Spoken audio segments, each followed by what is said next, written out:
So one of the greatest construction blunders of all time is the Leaning Tower of Pisa. How many of you have ever heard of that, seen it? All right, you've seen the pictures. Has anybody ever been there? That's a good question. Anybody ever been there? Okay. So the Leaning Tower of Pisa is 186 feet tall. But the foundation of the tower is only 10 feet deep. So think about that for just a second. It's 186 feet tall, but the foundation is only 10 feet deep. It started leaning just 5 years after the construction began, and they realized they had a problem. And when they realized they had a problem, they stopped. They stopped building, and they did not build anything on it for 100 years. So this is somebody's lifespan of 100 years, this leaning tower, and it's not working, it's not going right. I mean, they're doing the second story when they realized how bad it was leaning. And so they waited 100 years, and then after 100 years, somebody said, we ought to finish that thing. That's wise, isn't it? That's wisdom right there. And so they worked on it and worked on it. They tried to do counterbalances and everything else to make it work. They said, well, we'll just make this side heavier and that'll help, or we'll build up this side a little more. But here's the problem. The problem was not the building. The problem was the foundation. If you look up one of the definitions of Pisa, the name of the place it was, P-I-S-A, it actually means a mouth of the river where there is marshy land. Now, if you're going to build something on marsh, guess what's probably going to happen? It's not going to be a very sure foundation. The foundation is the key. And that is what the Sermon on the Mount, Matthew 5 through 7, is for us. And what you build on is what matters. What you build your life on is what is going to matter. And so I want to share a few things with you from the Matthew 7, verse 24 through 29 this morning. Let's look at verse 24 through 27 first of all. It said, anyone who listens to my teaching and follows it is wise, like a person who builds a house on solid rock. Though the rain comes in torrents and the floodwaters rise and the winds beat against that house, it won't collapse because it's built on bedrock. But anyone who hears my teaching and doesn't obey it is foolish, like a person who builds a house on sand. When the rains and floods come and the winds beat against the house, it will collapse with a mighty crash. So we have these two illustrations of here is the teaching, and what are you going to build on with that teaching? And that's what I want to show you this morning. Is that teaching going to be the foundation for your life, and what are you going to do with it? So let me share just a few things with you. The first one in your bulletin there is this. The first step in following Jesus is to learn to listen. The first step in following Jesus is to learn to listen. Now think about it for just a second. How many of us would classify ourselves as good listeners? Now, if we're really honest for just a second, some of us are pretty poor listeners. Because when we listen, to show you if you're a poor listener, when you listen, are you listening to how it's going to affect you, or are you actually listening to what is being said? Are you listening to see how you're going to reply? If you're doing all of those things, that's not being a good listener. A listener is learning to hear and to absorb. I am convinced that Jesus was a good listener. I'm studying for a sermon right now, and I was studying through this, and I'm just convinced Jesus was a good listener. I have a few reasons why. John 3, John 4, those are just two. Jesus is in conversation. He's in conversation with Nicodemus in John 3. He's in conversation with the woman at the well at John 4. In order to be a good conversationalist, you can't just be a good talker. You have to be a good listener. For people to feel like they can talk to you and to feel like they can have a conversation with you, you need to be able to listen. Jesus had 12 disciples from 12 different backgrounds. They all came from different places. A couple of them were brothers, but how many of you know brothers can be really different? Siblings can be drastically different than you. And what I'm trying to say, he had 12 different personalities, and if you have 12 different personalities that you're going to spend your life with, guess what? You have to learn to listen to 12 different personalities, 12 different opinions, 12 different thoughts.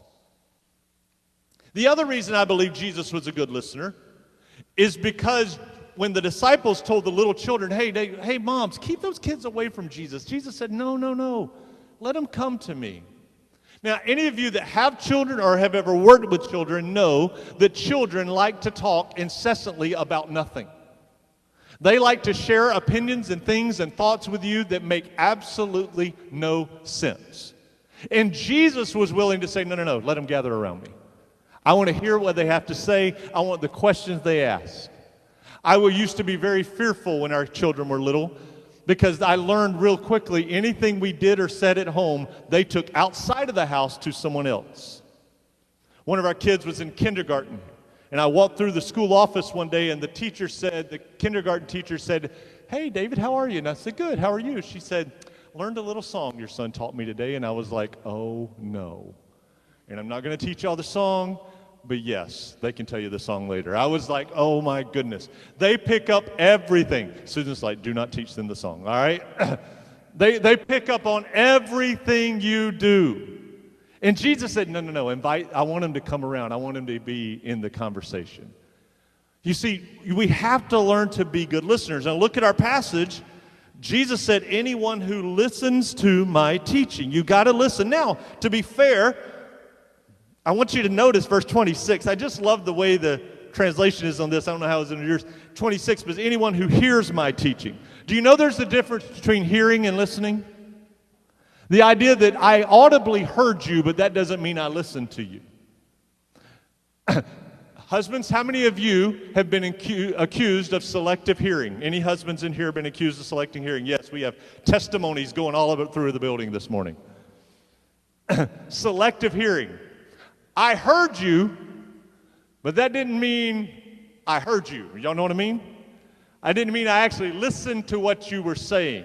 There is a difference in the two. So I believe Jesus was a listener. We often don't take the time to listen. So what does that mean? You have to hear his teaching well, and you have to understand what you heard.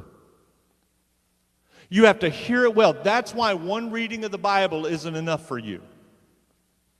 We need to hear it, we need to hear it well, and we need to understand it. And when we have that understanding, things begin to change. Jesus' teaching is not to be a pick and choose buffet. It is to be something that we learn from and we draw in. Okay, what did he just say right there? See, because there's some things that I don't always like. Because Jesus said in the Sermon on the Mount, love your enemies. How many of you like that part? Say, oh, well, that's just not for me. That's not what he's saying. We have to learn, what does it mean to love my enemy? How do I love my enemy when I don't feel like loving my enemy? It's not a pick and choose. It is where we say, what is Jesus trying to teach here? What are we trying to learn? Because this is going to be this foundation that we're going to build on. So the first step in following Jesus is to learn to listen. So he said, anyone who listens to my teaching and follows it is wise. And follows it is wise. But let's also pick up verse 26. But anyone who hears my teaching and doesn't obey it is foolish. So second thing is this. All of the instruction from Jesus will be of no benefit if you do nothing with it. You can get all of the instruction in the world, but if you do nothing with it, it doesn't matter. I know I've shared this before, but my first year in college, I was playing basketball, and I remember showing up for the first official practice. We had tryouts, and I'd made the team, and so I show up for practice, and I was shooting, and I was I was hitting my shots. You know, I'm old enough now I can brag and I don't have to prove anything to you, okay? So that's just the way it is. And I was hitting my shots, and I'd come from high school. I'm going to go really braggadocious for just a second. I'd come from high school. I'd average 23 points a game in high school. I was the leading player for our team in high school. I went overseas and played in England, and we were over there and got to play for a little while. Scored 35 points in a game one time when I was living there. I mean, I'm just bragging, okay? We're just, you know, Paul bragged a little bit, so I'm doing it now, okay? So I get to college, and I'm thinking I'm pretty good. Well, my first practice, I realized these guys were big, they were fast, they were better. But I thought at least I have a good shot. And so I was shooting, and my coach walked over, and he goes, "Hey, not bad." I said, "Thanks." He goes, "We'll work on that, and we'll work on that." And I'm like, "Work on what?"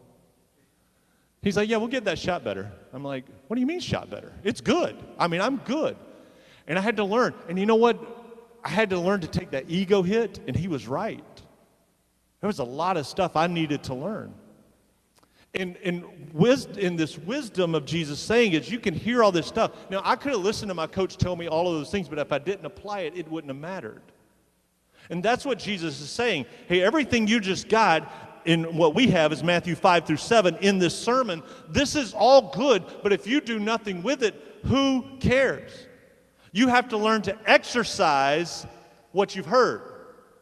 You have to learn to exercise what you've heard. You've got to learn to flesh it out. I know some of you have VHS or DVDs of exercise videos that have been around your house for a long time. I'm not going to ask you to raise your hand, okay? But some of you go back to Jane Fonda. You got an old Jane Fonda something somewhere. And then some of you got Billy Blank's Boot Camp. A couple of you remember that, all right? And then there's a few of you got P90X because you were going to do that P90X thing. Now, here's the deal. You can get all those DVDs, those VHS, you can get online, you can watch all the exercise videos in the world. What's it matter if you just watched it? You see, watching it doesn't do anything. Do y'all know that? I mean, I can watch P90X and eat potato chips at the same time. It is not about the content. It is about what you do with the content. And the Sermon on the Mount is no different. Jesus said, I'm giving you all of this, but I'm going to give you all this, but it's only going to matter what you do with it. What you do with it is what's important. Because there is the knowledge of the truth. Okay, there's the knowledge of the truth. There's the understanding of the truth, and by understanding, I mean grasping what that truth is and why I need it. But wisdom is the application of the truth. You see, I can have the knowledge and I can even have the understanding, but if there is no application, then I'm not wise. And what we have to learn is take the knowledge that we have, understand what it means, and then apply it into our life. That's when we become wise. James said faith without works is dead. And I would say the same thing to you. Knowledge without application is useless. Knowledge without application is useless. You can have all of the knowledge in the world, but if you don't know how to apply it, it really doesn't matter. And so Jesus is saying, I want you to hear me. I want you to hear the teaching. And the one who takes the teaching and follows it is wise. If you don't follow it, you're foolish. And to show your wisdom, it's what you are building your house on. So he said, let's look at it again. Anyone who listens to my teaching and follows it is wise, like a person who builds a house on solid rock. Now, what happens to the person who builds on solid rock? Though the rain comes in torrents, and the floodwaters rise, and the winds beat against the house, it will not collapse because it is built on bedrock. But anyone who hears my teaching and doesn't obey it is foolish, like a person who builds a house on sand. When the rains and floods come and the winds beat against that house, it will collapse with a mighty crash. The difference is not the teaching. The teaching is the same for both of them. The difference is the foundation, what you do with that teaching. So let me give you the third thing. Your foundation is more important than what you build on it. Now, that doesn't mean the structure's not important. We can get into that. But right now, for this, your foundation is more important than what you build on it. If you'll notice, for both foundations, the rock and the sand, both of them, the wind and the rains and the floods came. And here's what I want to guarantee you in life. In this world, you're going to have trouble. In this world, winds are going to blow in your life. There's going to be some winds of hurt. There's going to be some winds of loss. There's going to be winds of sickness. There's going to be rains of all type. There's going to be all the floods that are going to come. As a matter of fact, Jesus, and we look back, Jesus is giving us these promises because he knows the scriptures. When you pass through the waters, when the floods come, I'll be with you. So he's saying to you, those things are going to happen. If you're wanting a life absent of trouble, it's not reality. There's always going to be difficulties in life. And I just want to guarantee you that. But that doesn't mean you have to be overwhelmed by the difficulties. Your foundation is what is going to matter. Destruction is always horrible and always sad. If you'll notice that verse there, verse 27, when the rains and floods come and the winds beat against that house, it will collapse with a mighty crash. I do not take any joy in seeing a building of a life crash and be destroyed. It is horrible when you see a life destroyed. It is horrible when you see something that should have been sure. The winds come of sin and foolishness and all kinds of things, and watch that life crash. It's horrible. And he said it is a great fall. You see, I think the reason that happens is we're so often concerned with the design and the appeal of the structure. We want everybody to like our structure. We want everybody to look at the edifice that we have put up on the outside. I want everybody to think that I'm okay. I want everybody to think that I'm a wonderful person. I want everybody to think that I've got it all together. And so I make up this little structure that I want everybody to see. But I didn't take the time to make sure the foundation was right. And Jesus is saying to his disciples, listen to me, guys. If you're going to follow me, you better have a sure foundation because it's going to get tough. There's going to be days where you're going to quit. And then we see Judas. I always think about Paul talking about Demas. He had forsaken me, having loved this present world. The floods came and couldn't do it. So often we are putting up these structures and these buildings of our lives, and we're thinking, man, look, that's all looks good. And here's the deal. Everybody on the outside can think you are the greatest Christian in the world. But you and God know your heart. I'll actually back up. You can even fool yourself. You can look in that mirror and go, man, I got it all together. That goes back to what we spoke on last week. Look at all the things I'm doing for you, God. Yeah, but you don't know me. And I don't know you. You got a great structure, but the foundation's not right. The foundation, on Christ, the solid rock I stand, all other ground is sinking sand. It is what you know about Jesus and following Jesus and living out your life the way he would have you live it.